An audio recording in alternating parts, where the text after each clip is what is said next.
Hello and welcome to our second day of the Happy School Show. What is the Happy School Show? Well, this is our direct connection to you, the skilled learner, the skilled teacher indeed. There is a book written called Happy School 365 by my friend Action Jackson, and we are here to tell you all about it and how you can easily digest this book with so many different mediums.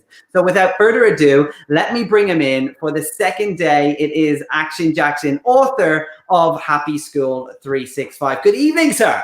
Whoop, whoop, whoop. How you doing? Good evening. Good evening. I'm so excited, mate, honestly. Welcome to the Happy School Show. I'm already happy just saying it and starting it and being here. And you've got another brightly colored t-shirt for us today. Oh, yeah, I'm whipping them out one by one, honestly. I like it. I like it. So yesterday we talked briefly about the book and the fact that it's coming out soon, but also more importantly, that the book comes in this beautiful pink color. I know, right?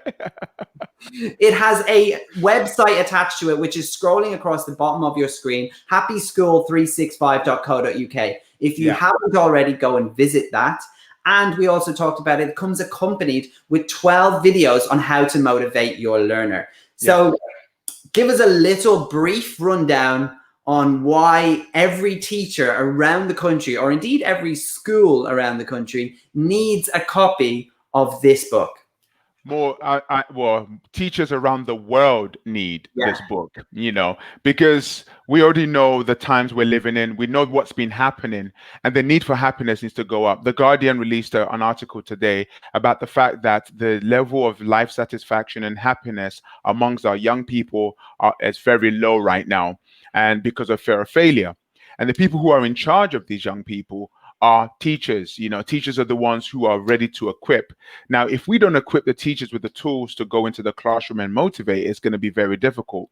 So the idea behind the book is, as a motivational speaker, I've been a motivational speaker now for the last 25 years. And my job is to motivate the kids and teachers.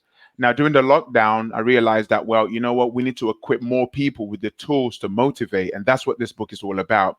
Giving teachers the practical skills to get through and to cut through all the nonsense to get to the heart of every young person. Because if you can motivate them to achieve greatness, that's it. Yeah. So you talked about this article saying that it was the lowest level of life satisfaction in students, and it's because of a fear of failure. How do you begin to even tackle something like a fear of failure, or indeed identify it in the first place? Listen, to be honest with you, I think the fear of failure has been part of humanity for eons, okay? But it's now becoming worse because of what's been happening. There's been a disruption to the young people's learning, and them coming back feeling, well, I've missed a whole 6 months of learning. How am I going to do very well? How am I going to cope? My routines have been knocked out of whack. So, all these fears creeps into the heart, and it makes the young people feel that they're not adequate. I've had teachers say, I don't even know I'm going to be able to teach properly when I get back in September. So if everybody's plagued with the fear of failure, where's the hope? Where's the rescue mission? So we need to upgrade everybody's level of skill, capability, and happiness. Do we almost need to become comfortable with failing?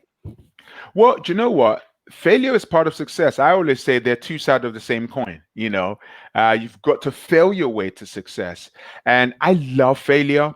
And the reason why I love failure is this. I always say this, the opposite of winning is not losing.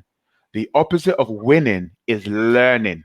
So long as you learn from the quote unquote mishap or failure, you've won. It's all about trying, failing, learning, repeating. You try, you fail, you learn, repeat. I always say, try, fail, learn, repeat. That's the only way to make life sweet. I like that. Try, fail, learn, repeat. The only way to make life sweet. Yes. But it is interesting as well, because I know personally, and I know there's probably a lot of people that I haven't really got to the point of feeling comfortable with failure. You said, I love failure. Now, I would like to think that I'm very good at failing. And I'm sure there are teachers out there who like to think, I'm happy with it. But actually, there's so much of the fear of failure that stops us from even trying. Yeah, yeah. Well, all of that's in our imagination. See, your imagination is so powerful that you can actually scare yourself from the seemingly silliest of things. And I want people to understand that if you're scared of anything, congratulations, it means that your imagination is working very, very well. Yeah. Okay. If you've ever been in any anxious situation, because what's anxiety? It is the projection of an image that hasn't existed yet. So Okay. you've projected this image. This image has reflected back to you and has caused a fear. For me, the memory replays yesterday, the imagination pre-plays tomorrow. So, Mm, you know, when you go to the movie, you see the trailer or the preview of the movie that's yet to come. The mm. problem is many teachers and students are pre-playing a horror when it's supposed to be a romantic action comedy. Yeah.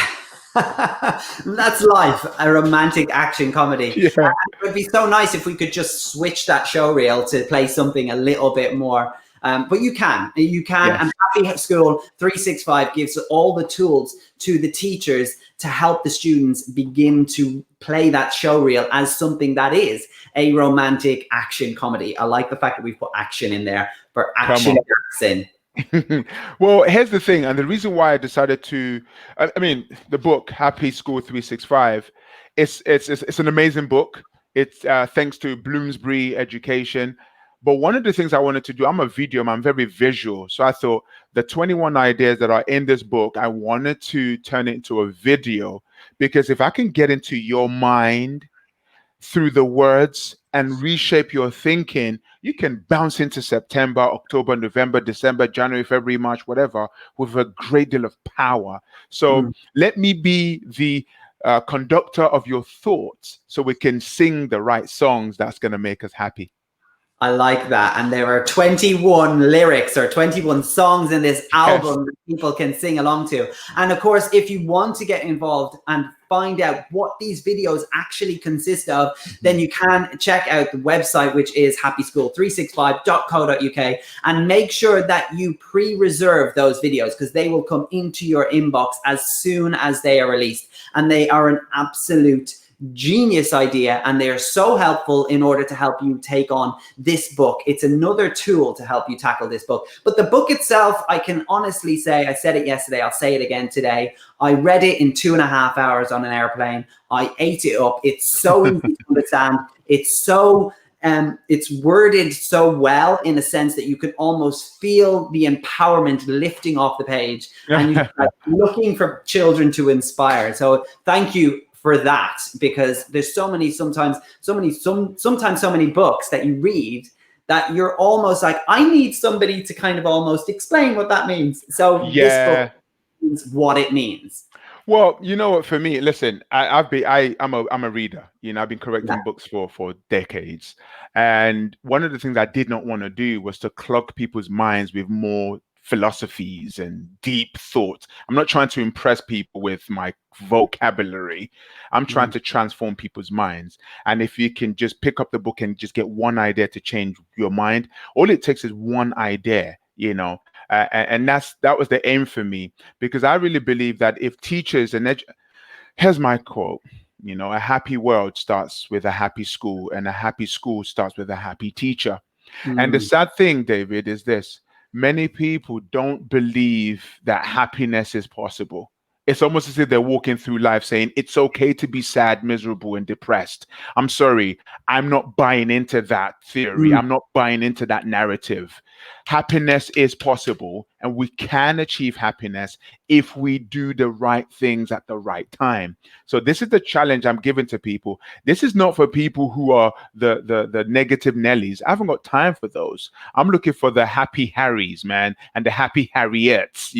I'm looking Yeah. for those who are ready to make this happen. I absolutely agree. And I think surrounding yourself with people who are even open to the idea of happiness. Yesterday, you said something really that stuck with me. And it was, happiness is not the destination, it's the journey. Yes, And it's yes. the vessel that takes you there. Mm.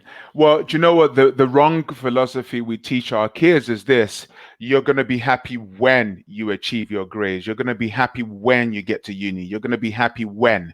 Happy when is wrong. Okay. You don't achieve in order to be happy. You become happy, and happiness helps you to become more successful. Happiness is the first key. Many Mm, people have said, you know what, when I get that job, I'll be happy. No, no, no, no, no, no. You're alive. Be happy about that. Now take that energy to go and impact. Because what happens is if you're waiting to achieve in order to be happy, you become a desperate human being. And no one likes people who are desperate. yeah. No, they don't. I want to ask you, because with every book, at the heart of every message, there is always a manifesto. And this book is no different. And in this book, you break down the manifesto into 3 simple words. Tell us more about that. Well, you know, I think when you look at any manifesto at any school, any college, any university, some people have put their manifestos on the wall. Stop putting your values on the wall. They're pointless on the wall. The manifestation of every school and every education establishment should be in 3 places. Number one, your head. Number two, your heart. And number three, your hand, meaning you're taking action with the manifesto. Some schools talk about, believe, achieve, become. And it's just on the wall. But when you speak to the staff members, they know the phrase, but they don't live the phrase. So when Okay. I say it's got to be in their mind, it should be something that we're thinking. Happiness should be, every school should have a happiness manifesto. If every school doesn't have a happiness manifesto, what are we working towards? And the Mm, happiness manifesto should challenge our thoughts. It should challenge our paradigms. It should be challenging. If it's not challenging, then what's the point? The happiness manifesto then should live in our hearts, meaning we are going to live this out. The kids who are coming back in September, they're going to need our heads, they're going to need a lot of our hearts, and they're going to need our hands to take the right action to get them to that happy space.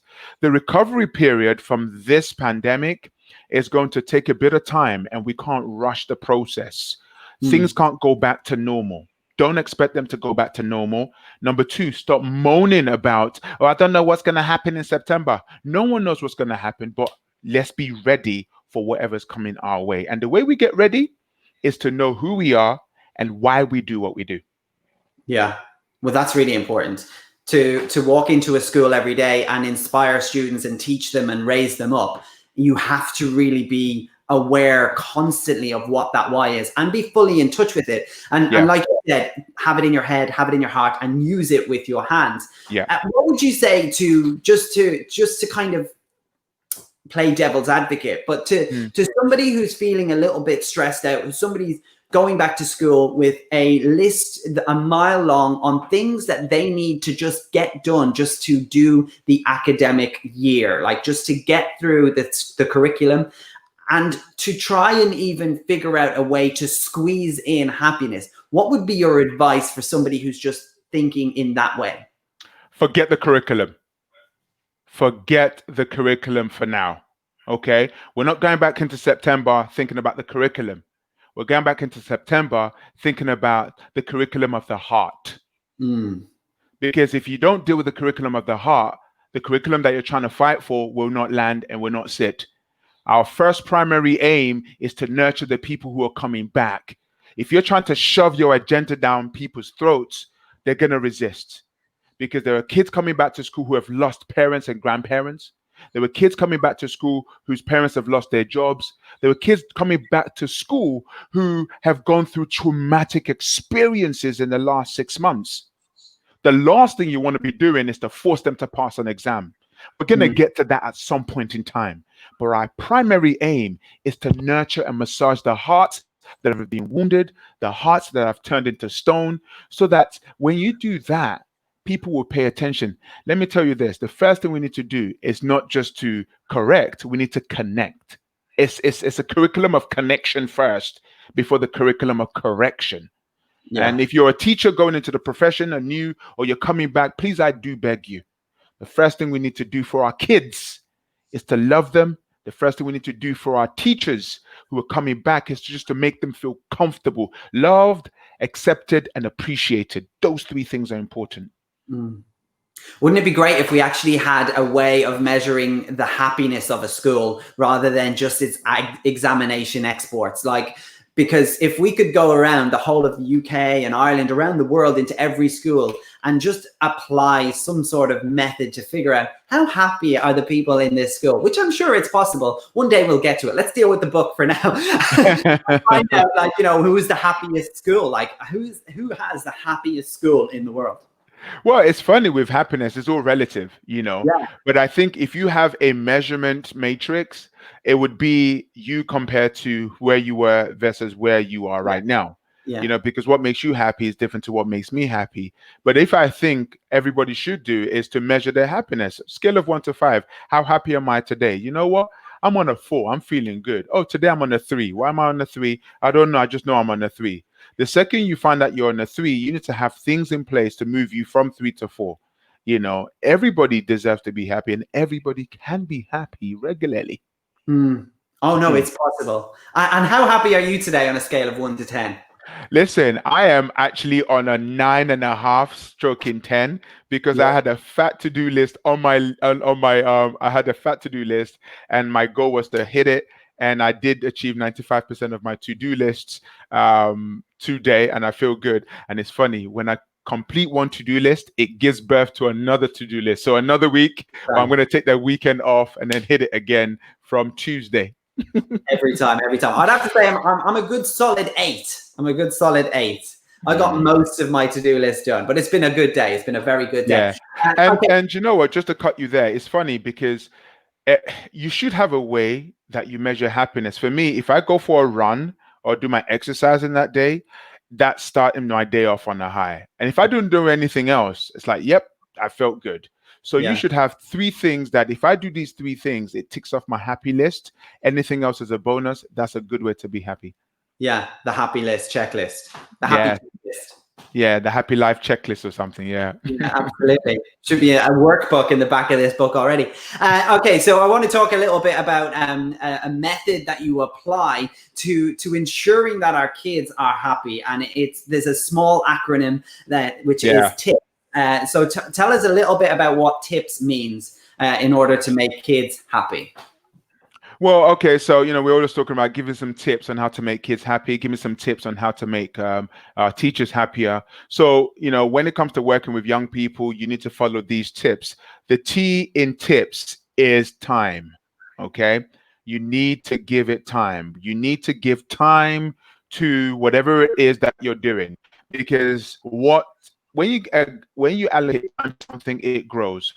When we're coming back in September, we're going to need some time to allocate to the challenges up ahead. Let's not be in a hurry. The more time you allocate to the important things, the more we can get closer to the level of happiness we need to be. So time is crucial in terms of what needs to happen in schools to turn things around, allocating the right time to the right things. Please do not allocate time to the silly things. When you make a list of the most important things in school and in our activities, even you as a teacher, you find that only about 20% of those things really matter. So take 80% of your energy and put it behind 20% of the things that make the most impact in your to-do list or your school list. Good. So time is our first one. Time is T. Yeah. What's the I? Oh, okay. So now, because we are now coming to a new normal, I is innovation. We have to get innovative. We can't, what brought us here will not take us there. The things that helped us is not going to help us anymore. So innovation is what's going to really help us. Yes, you're spending time, but are you becoming innovative? So for me and us, the Fix Up team, we've had to apply some time to redesigning what we do and to definitely bring some level of innovation.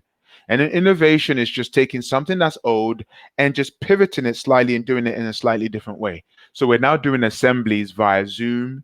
We're now creating more digital content. So that's innovation. A teacher, an educator must innovate. If the world out there is innovating by the second, why isn't education innovating? Hmm. Okay. We should be at the forefront of innovation. When I mean innovation, I don't mean create the next spaceship. I just mean find a different way of doing the same thing. Yeah, I think there's a lot of reasoning behind change that people don't like, because if it's not broken, don't fix it. But actually, if it's not broken, but it can be better, innovate. Yes, yes. Well, here's the thing. It's broken. It's broken. It's Yeah, it's a mess. it's still not happy, it's It's a broken. mess. And do you know how it's a mess? You just have to speak to the clients who are the kids. They're not Mm, where they're supposed to be. Teachers are living the profession like that. So there is something. See, for me, I don't like to be part of the party of people that complain about education. I just try to find ways of impacting education by building systems that will support the system. And that's yeah. what we're trying to do here. With innovation, you've got to innovate. Mm. Remember, guys, this is just a taster of what you will get from the book, and indeed from those videos. Those 12 ways to motivate your learner will be available. Make sure you visit happyschool365.co.uk and get your reservation for downloading those videos, which will come into your inbox as soon as they are released. We're on tips, time, innovation. The P is for patience. Ooh, listen, you're going to have to be patient with life. Life is patient. I heard a quote one time that says, infinite patience creates immediate reward. Say that again. Say that In again. infinite patience creates immediate reward. It's like, how can immediate and patience be in the same sentence? Yeah. Here's the trick to it. Nature runs by cycles. And if you try to rush the cycle, you're going to frustrate yourself. It's like a farmer plants a seed and wants a harvest the next day. The farmer understands that I've got to be patient after planting. So, with us as educators, let's do the planting and let's step back and be patient because in due season, there's going to be some kind of harvest. Everything is about season. You're going to have seasons where there's a storm, and then there's going to seasons where there's a norm, and then there's the performing. So, we need to understand what season we're in so that we don't push ourselves too hard. So, for teachers going into the profession anew, be patient with yourself, please. Don't overload yourself. We need to be patient with kids, patient with one another, because another word for patience is love. If Yeah. you love someone, you love what you do, you're going to be patient with it. And here's another quote. If you force the rose to bloom too quickly, you could break its petals. Yeah. And that's with our kids. Don't Right. force them to get to where you think they should be. Be patient, walk alongside them, and guide them to where they need to be. I love that one about the rose. There's one that always sticks with me if I can share. It's the story of the Chinese farmer. Mm, And it's well known that actual bamboo as it grows only grows in the last year, and it takes 5 years to grow bamboo. And mm, bamboo can grow to so tall enough that they use it as scaffolding on skyrise buildings in China. And there's the story of the Chinese man watering the soil every day, the Chinese farmer.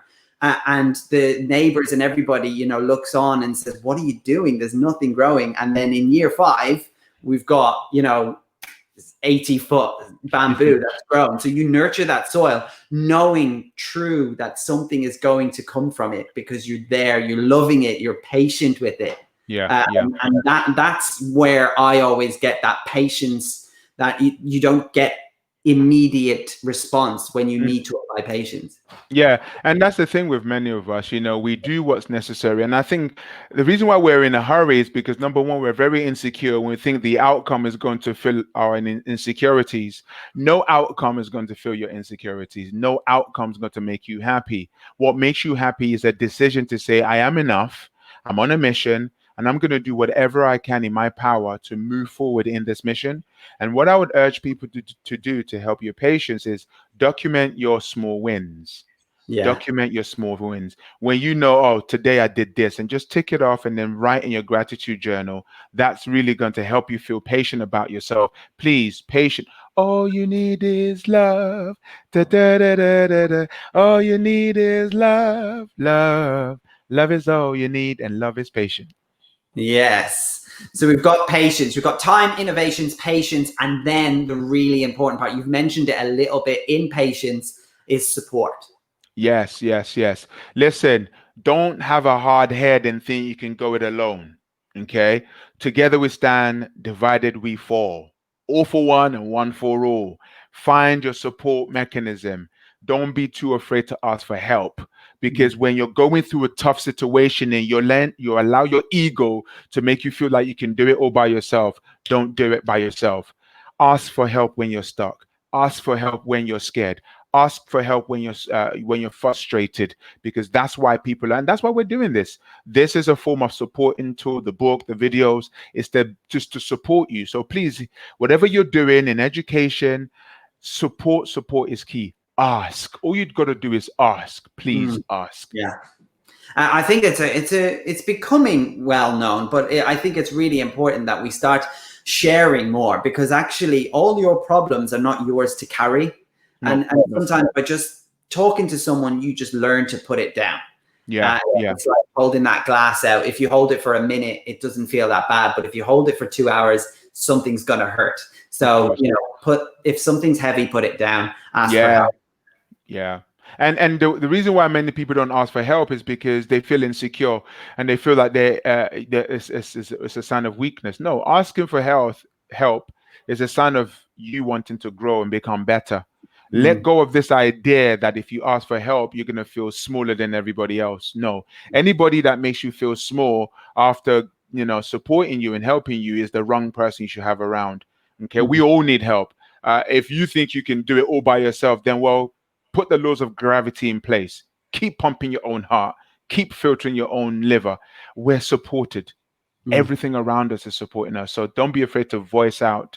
And I would say go and allocate, identify 3 people that you know, like, and trust, and let there be your circle of counsel that you reach out to when you're going through tough times. It's that power team that we talked about. Oh, yes. You need that power team, man. I have them everywhere. I call them and say, listen, I'm at a crossroads. I don't know what to do. And it's funny. When I'm talking to someone about my weakness, I can hear the voice in my head saying, oh, look at you. You're nothing. Well, guess what?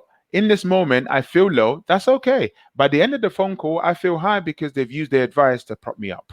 Absolutely. Yeah. And sometimes they don't even have to say that much. They just have to allow you to speak in that space.